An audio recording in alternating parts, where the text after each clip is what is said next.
नमस्कार, शुभ प्रभात। युवा मंच यूट्यूब चैनल पर आप सभी साथियों का हार्दिक स्वागत है। जैसा कि मित्रों जानते हैं कि लगातार युवा मंच टीम के द्वारा एक सार्थक और सही प्रयास युवाओं के हक और अधिकार को लेकर के किया जा रहा है। ऐसे में तमाम ऐसे साथी हैं, तमाम ऐसे भाई बहन हैं जो लगातार टीजीटी पीजीटी की सीट वृद्धि पर विरोध जता रहे हैं। आखिर ऐसा क्यों? क्या आप भी ये चाहते हैं कि 25,000 सीट वृद्धि ना हो? क्या आपके मन में भी यह सवाल चल रहा है कि जो सीट वृद्धि है वह सही नहीं है? 25,000 सीटें अगर सरकार समाप्त कर देगी तो फिर आपको इसका क्या लाभ मिलेगा? इन तमाम सवालों के साथ परीक्षा पर जो चर्चाएं तेज हो गई हैं, कई तरीके की खबरें आ रही हैं, लोग मनगढ़ंत जो है सवाल जवाब कर रहे हैं। और ऐसे में जो लगातार एक प्रश्नों का सिलसिला जारी है, छात्र ऊहापोह की स्थिति में बना हुआ है और सरकार की जो मंशा है वो बहुत साफ है। इसको आपको समझने की ज़रूरत है, जानने की ज़रूरत है। और जो भी साथी हैं, युवा मंच टीम लगातार 13,19,000 परिवारों की लड़ाई मजबूती से लड़ रही है। और ये बात हकीकत है कि 4,163 पदों का जो टीजीटी पीजीटी का विज्ञापन आया है और 13,19,000 लोगों ने फॉर्म भरा है, तो जो गंभीर लोग हैं, जिन्हें चीज़ों की जानकारी है, जो सही चीज़ों का एनालिसिस कर पाते हैं, उनके मन में वास्तविक रूप से यह प्रश्न लगातार चुभ रहा है कि आखिरकार 25,000 सीटें सुरक्षित करके 4,163 पदों पर ही विज्ञापन क्यों जारी किया गया? लेकिन तमाम ऐसे छात्र हैं जो निजी स्वार्थ भी हो सकता है या उनके मन में क्या है, इसको तो मैं नहीं स्पष्ट कर सकता, लेकिन कहीं न कहीं वह इस सीट वृद्धि का लगातार विरोध कर रहे हैं। कुछ तो यहाँ तक कह रहे हैं कि सीट वृद्धि नहीं होगी। तो आपको मैं बताना चाहूँगा कि लोग यह भी कह रहे थे, जब लोक सेवा आयोग पर एक बड़े आंदोलन का आगाज हुआ तो हम लोग आंदोलन में शरीक थे, आंदोलन में उपस्थित थे, तो लोग यह भी कह रहे थे कि आंदोलन से कुछ नहीं होगा, सरकार तानाशाह है, नॉर्मलाइजेशन की जो नियमावली है उसको लोक सेवा आयोग ला देगा, थोपेगा। लेकिन आपने देखा होगा कि छात्रों का जो हुजूम लोक सेवा आयोग की गलियों में उतरा, उसको देख करके लोक सेवा आयोग हाँफने लगा और लोक सेवा आयोग को जो है नॉर्मलाइजेशन जैसी गलत पद्धति को वापस लेना पड़ा। पीसीएस की परीक्षा 22 दिसंबर को सुनिश्चित कर दी गई और आप लोग इस बात को जानते भी हैं कि नॉर्मलाइजेशन पीसीएस में नहीं होगा। अब प्रश्न यह उठता है कि आखिरकार आप क्या सोचते हैं, टीजीटी पीजीटी सीट वृद्धि संभव क्यों नहीं है? आप क्यों इस तरीके से एक नैरेटिव फैला रहे हैं कि किसी भी दशा में सीट वृद्धि नहीं होगी? आपने उसके लिए संघर्ष किया क्या?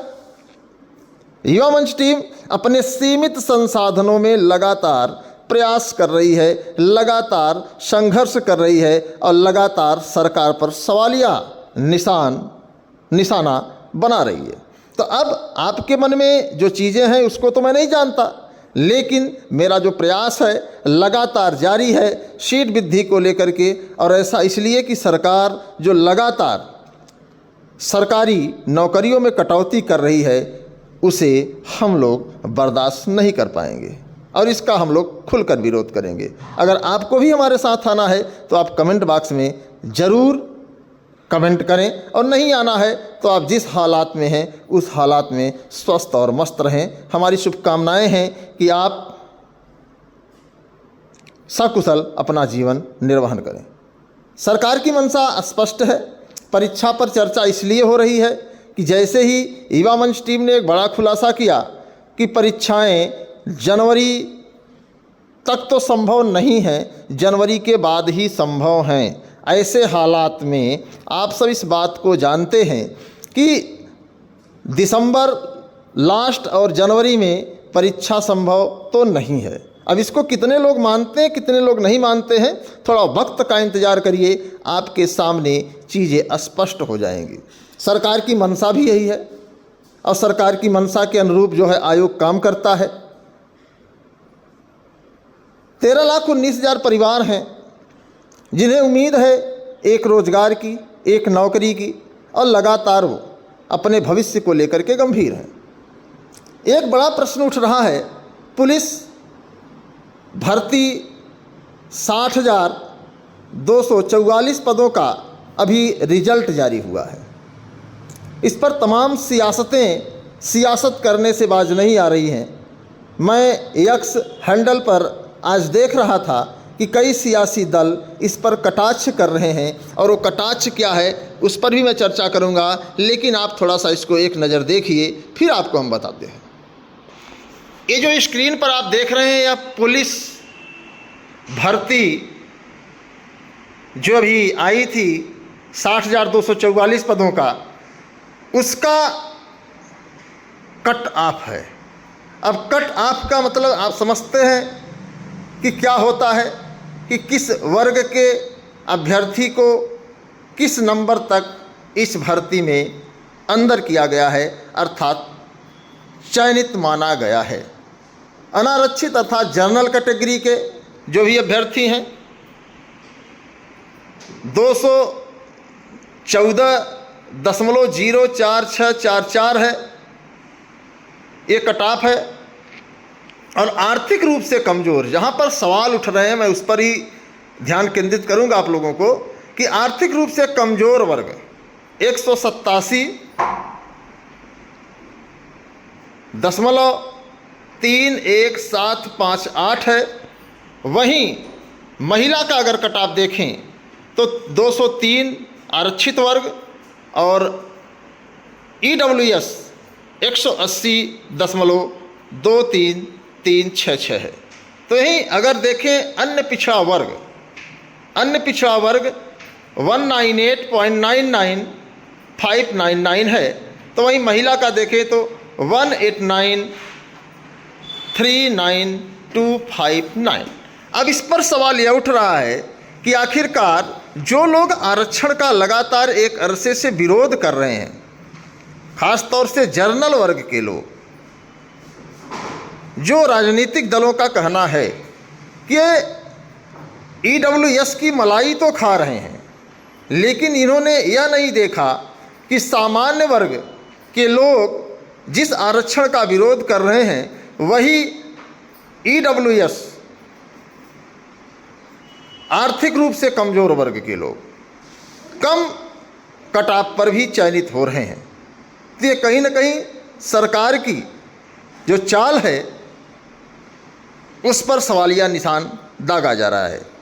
इस मुद्दे पर आपका क्या कहना है कि लगातार आरक्षण का विरोध हो रहा है, लगातार आरक्षण पर लोग कटाक्ष कर रहे हैं कि ये खैरात है। तो इस सब चीज़ों को लेकर के अब सवाल यह उठ रहा है कि आखिर 198.99599 और 187.31 में आखिरकार अन्य पिछड़ा वर्ग जिसे संवैधानिक रूप से आरक्षण दिया गया, उस पर जो कटाक्ष जारी हो रहा है, अब इस आर्थिक रूप से कमज़ोर वर्ग, कुछ लोग कह रहे हैं क्या OBC SC ST में गरीब लोग नहीं हैं या उन आर्थिक रूप से कमज़ोर नहीं हैं। आज तमाम सवाल सोशल मीडिया पर तेज़ी से चल रहे हैं। इस पर आपकी क्या राय है, आप भी राय दे सकते हैं। हालांकि जो व्यवस्थाएं शासन ने बनाई हैं, व्यवस्थाएं सही हैं, लेकिन कुछ लोग कमेंट से बाज नहीं आते हैं। तो मित्रों, आपको बता ही दिया गया है कि परीक्षा TGT PGT की जनवरी में संभव नहीं है। यह परीक्षा आपकी अप्रैल मई की ओर अग्रसर हो चुकी है।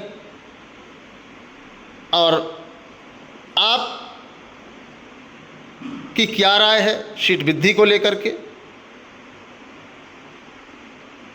कमेंट बॉक्स में ज़रूर बताएं, ताकि उस तरीके से हम लोग निर्णय लें और बहुत जल्द आचार संहिता समाप्त होते ही एक बड़े आंदोलन के लिए आप लोग तैयार रहें। धन्यवाद, नमस्कार। मैं आपके संघर्षों का साथी अनिल सिंह, टीम युवा मंच।